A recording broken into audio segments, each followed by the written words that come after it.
A $10 plunge in oil prices in a matter of days has one of the country's largest industries on high alert. We're talking about sort of non-tariff retaliation. It could be about restricting supply. It could be putting our own. I think it's important that we get to an outcome that involves removing the tariffs very soon. Economic tensions between the US and Canada, which have been escalating for a long time, are now moving to a new dimension with the threat of an energy war. When Donald Trump, who sparked the trade war, refused to back down on import tariffs, Ottawa brought its strongest trump card to the table. The Canadian government is seriously considering imposing export duties on crude oil and natural gas exported to the US. This has the potential to impose heavy costs on US refineries and hit President Trump's economy from within. And Canada is not content with this move alone. Canada wants to shift energy routes to Europe and China and limit electricity and LNG exports to the US. But will these steps be enough to corner the Trump administration? Are North America's two giant North American allies being dragged into an open economic war over energy? For answers to our questions and more, here is our video. But first, please don't forget to subscribe to our channel, turn on notifications, and give us a like to stay up to date with our content. Restricting or taxing oil and gas exports to the US is an important leverage point that Canada can use. Unlike tariffs that tax imports, export taxes are paid to the government by the company that wants to export its goods. By imposing an export tax on oil exports, the federal government could increase its revenue and make it more expensive for US refiners to buy Canadian crude. The argument for an export tax is that US refineries, especially those in the Midwest, do not have many other options. If refineries could buy heavy crude from elsewhere, an export tax would only encourage them to do so. But most cannot. Canadian crude accounts for almost 100% of Midwestern oil imports, according to the U.S. Energy Information Administration. Since Americans are captive consumers of Canadian crude, one option in a trade war for Canada would be to impose export taxes on oil and gas to raise the price for US refineries to the point where it would no longer be profitable. In this scenario, the US would be in danger of fuel shortages or companies being forced to operate at a loss. This would put enormous economic pressure on President Trump. To increase this pressure, the Canadian government is reshaping the energy escape route. Leaders of Canada's two largest political parties have pledged to expand and modernize energy infrastructure to reduce dependence on the United States for energy exports amid Donald Trump's tariffs and sovereignty threats. Prime Minister Mark Carney, who succeeded Justin Trudeau and is leading the Liberal Party ahead of the federal election on April 28th, plans to expand and modernize Canada's energy infrastructure to make it less dependent on foreign suppliers and the United States, its main customer. Pierre Poilievre, leader of the main opposition Conservative Party, announced a Canada First National Energy Corridor to speed approvals for transmission lines, railroads, pipelines, and other critical infrastructure across Canada. This corridor will be a pre-approved transportation corridor entirely within Canada, moving Canadian resources across Canada and around the world, bypassing the United States. This way, Poilievre said, they would be able to stand up to Trump from a position of strength. Two major energy projects that were shelved in Canada are now back on the agenda. The first is Energy East, which aims to transport crude oil from Western Canada to the East Coast to refineries in Ontario and Quebec. The other is Northern Gateway, which would transport oil from Alberta to a Pacific port in northern British Columbia. Energy East would have converted an existing natural gas pipeline to transport about 1.1 million barrels of oil per day from Alberta and Saskatchewan to refineries and a shipping terminal in eastern Canada. Most importantly, it would have prevented crude oil from being transported through the United States, as is done on Enbridge Inc.'s Line 5, which crosses the border on its route to Ontario and Quebec. Northern Gateway was halted by a court in 2016 amid objections from environmental groups and First Nations, and was later rejected by Prime Minister Justin Trudeau in 2016. The 1,178-kilometre line would have run from Alberta to Kitimat, BC. with a capacity of 525,000 barrels per day, providing oil sands producers with a way to ship more crude to buyers in Asia. With Trump's moves, these two projects are back on the agenda, strengthening the Canadians' oil leverage. Moreover, the leaders' plans are also welcomed by Canadians. Almost all of Canada's crude oil exports go to the United States due to the lack of pipelines to Canadian ocean ports. Even pipelines carrying oil from Alberta to eastern Canadian refineries pass through the US along their route. This creates a potential vulnerability in a trade war. A Canadian poll showed strong support for a new pipeline through Canada. According to the poll, about 77% of the public supports the idea of the national government financing the construction of a pipeline. Calgary-based TC Energy Corp proposed a west-to-east pipeline called Energy East a decade ago, but cancelled the project in 2017 due to opposition, especially in Quebec. The line would have carried Alberta oil to eastern refineries and given energy producers a way to load tankers in the Atlantic via a terminal in New Brunswick. But according to the poll, about 6 in 10 Quebec respondents would support such a pipeline project today. The province's government has also recently signalled its openness to another pipeline from Alberta to Quebec. The Canadian government, under Justin Trudeau, financed the expansion of the Trans Mountain Pipeline from Alberta to the Vancouver area by purchasing the project from Kinder Morgan Inc. in 2018. Designed to expand Canada's capacity to access Asian energy markets, the expansion went tens of billions of dollars over budget, but was finally completed last year.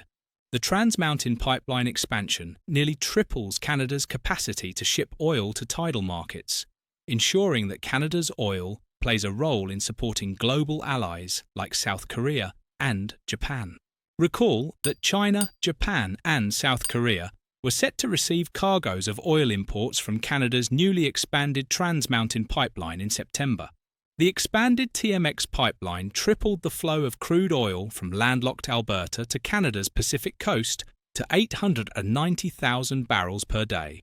TMX offered Asian refiners the opportunity to diversify their imports, while giving Canadian producers greater access to Asian markets.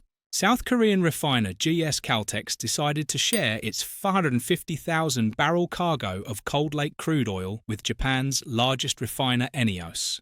U.S Caltex announced that it would receive 300,000 barrels, while Enios would receive 250,000 barrels. As we have seen, Canada's TMX crude oil has attracted the interest of Asian buyers looking for cheap supplies of heavy grades, but without access to US-sanctioned Venezuelan crude. There is also the natural gas dimension. Canadian natural gas helps the United States maintain adequate domestic supplies and exports to allies in Europe and Asia. Canada is estimated to account for almost 98% of the US natural gas import share.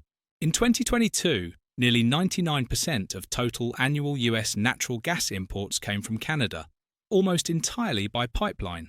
According to the Energy Information Association, higher natural gas demand in the US is expected to outpace supply growth over the next 2 years.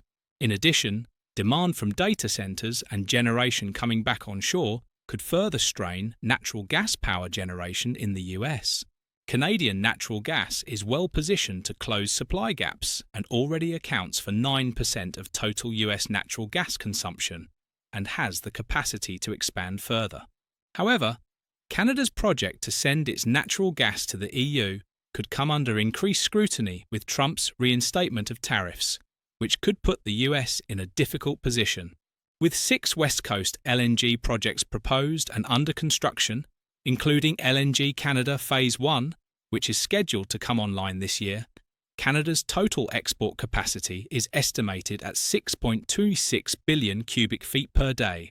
This proposed capacity would put Canada among the top 5 global LNG exporters at current levels. If most of these supplies go to Europe and Asia, the US side could face serious gas shortages.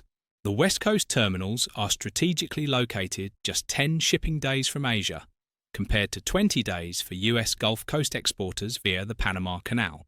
This means that different countries in Asia can import Canada's natural gas. In addition to oil and gas, the automotive sector also fuels the tense relationship between Canada and the United States. Most recently, Donald Trump announced a 25% tariff on imported cars. The White House argued that the move would boost American manufacturing, but could send shockwaves through a sector heavily dependent on international supply chains. The US imported nearly 8 million cars last year. That equates to about $240 billion in trade volume and about half of total sales. The new tariffs are projected to generate $100 billion in annual revenue, according to administration estimates. But the policy has immediate downsides. Even US-based automakers source key components from abroad, and analysts warn that the additional costs could spill over into the industry, driving up prices, cutting profits, and potentially slowing sales.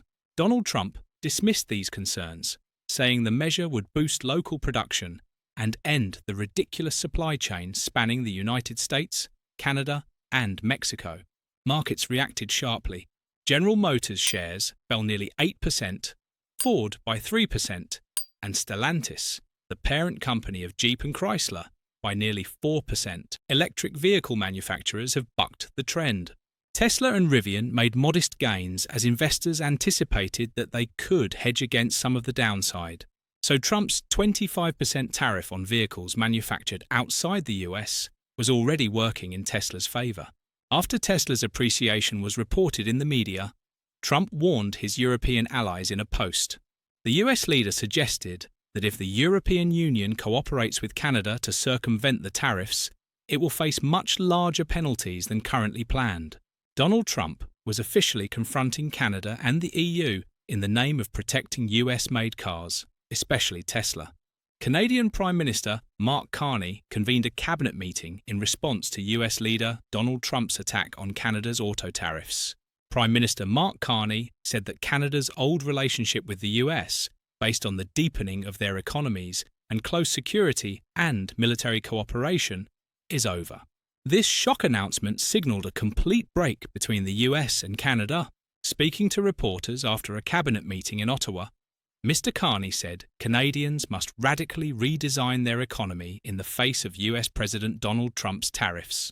Mr. Carney also said Canada would respond with retaliatory tariffs that would have maximum impact on the United States. Liberal Party leader Mr. Carney emphasized that the 1965 Canada-US Automotive Products Agreement is the most important agreement he has signed in his lifetime. "We are done with these tariffs," Mr. Carney said in French. The Prime Minister said that Canada can keep the automotive sector afloat with US tariffs, but only if government and business redesign and reorganise the sector.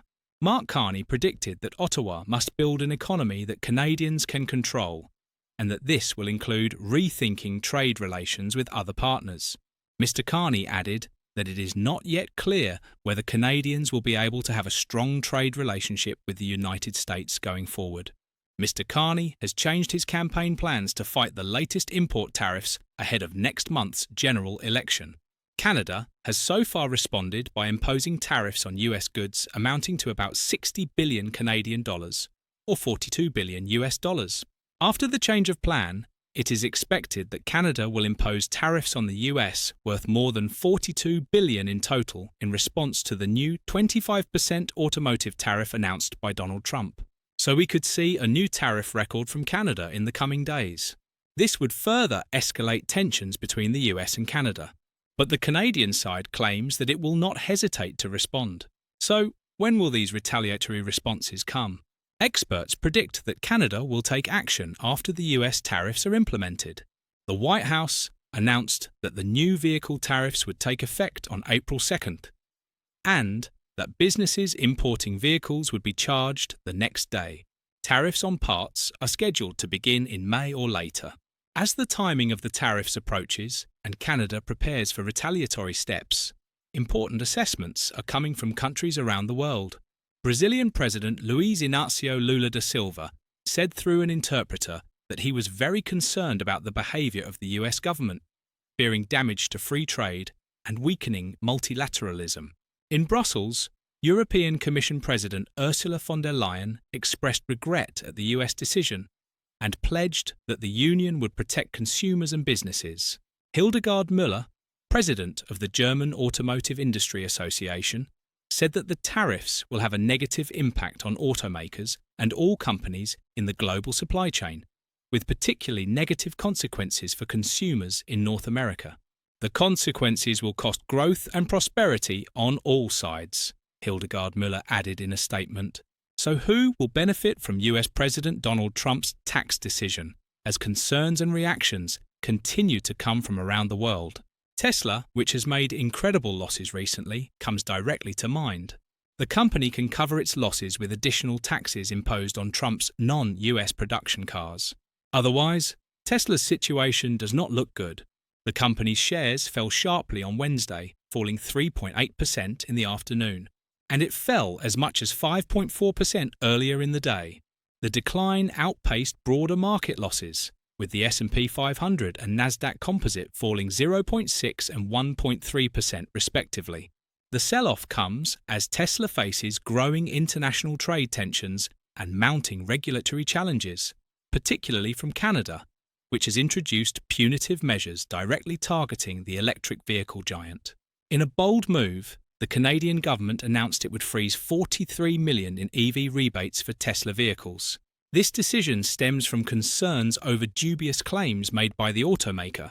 Canadian authorities revealed that Tesla made thousands of last-minute rebate requests just before the country's zero-emission rebate program expired. The volume of requests amounted to the sale of nearly 2 cars every minute, 24 hours a day, raising red flags about their legitimacy.